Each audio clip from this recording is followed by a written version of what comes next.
Hello বন্ধুরা, globe Bangla চ্যানেলে আপনাদের স্বাগত জানাচ্ছি। এবারে রাজ্যের বাজারে আলুর দাম বেঁধে দিল রাজ্য সরকার। কত কিলো আলু বাজারে বিক্রি হবে, হিমঘর থেকে কত টাকায় আলু বের হবে, সব কিছুই নির্ধারণ করে দিচ্ছে রাজ্য সরকার। ইতিমধ্যে আলু চাষ এগিয়ে আসছে।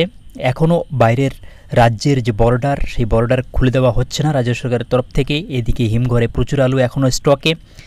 তো এই নিয়ে এই মুহূর্তে বড় বিপদে আলু চাষি এবং ব্যবসায়ীরা। বিস্তারিত ভিডিওটিতে জেনে নেব। নতুন দর্শক হয়ে থাকলে চ্যানেলটি সাবস্ক্রাইব করুন, ভিডিওটি লাইক করুন, শেয়ার করে সকলকে জানানোর সুযোগ করে দেবেন।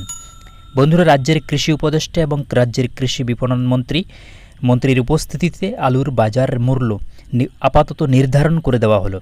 নিশ্চিত করা হলো রাজ্যের বাজারে আলুর মূল্য 30 টাকার মধ্যেই থাকবে।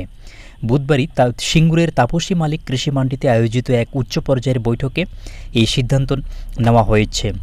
বৈঠকে উপস্থিত ছিলেন রাজ্যের কৃষি উপদেষ্টা মন্ত্রী প্রদীপ মজুমদার, রাজ্যের কৃষিজ বিপণন মন্ত্রী বেচারাম মান্না এবং রাজ্যের প্রতিটি জেলার আলু ব্যবসায়ী সংগঠনের প্রতিনিধি এবং কোল্ড স্টোরেজ অ্যাসোসিয়েশনের সদস্যরা। বৈঠকে সিদ্ধান্ত হয়েছে যে রাজ্য সরকারের তত্ত্বাবধানে হিমঘর থেকে 25 টাকা কেজি প্রতি দামে কলকাতা এবং পার্শ্ববর্তী জেলায় সরবরাহ করা হবে আলু। বাঁকুড়া, মেদিনীপুর, পুরুলিয়ার ক্ষেত্রে আলুর দামের পরিবর্তন করা হয়েছে। সেক্ষেত্রে হিমঘর থেকে আলু বেরোবে 23 টাকা কেজি দামে।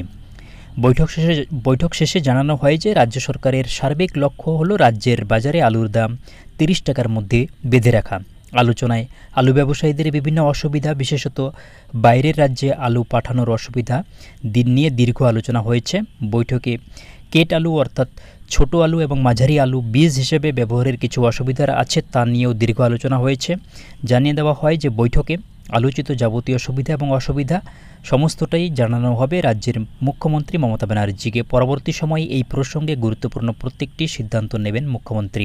রাজ্যের উত্তর থেকে দক্ষিণ প্রত্যেকটি জেলায় জেলাশাসকদের কাছে ইতিমধ্যেই কৃষক এবং আলু ব্যবসায়ীদের তরফ থেকে ডেপুটেশন দেওয়া হয়েছে যেন দ্রুততার সাথে অন্যান্য রাজ্যে আলু রপ্তানি করার অনুমতি দেয় রাজ্য সরকার। কিন্তু এখনও এই বিষয়ে কোনো পদক্ষেপ নিচ্ছে না। উল্টে আলুর দাম নির্ধারণ করে দিল 23 টাকা প্রতি কেজি হিমঘর থেকে বেরোবে, বাজারে 30 টাকার মধ্যে থাকবে। সরকারের এই সিদ্ধান্তে আপনার মতামত অবশ্যই কমেন্টে জানাতে ভুলবেন না। ভিডিওটি শেয়ার করুন এবং কোন জেলা থেকে দেখছেন অবশ্যই জানাবেন। Thanks for watching, take care.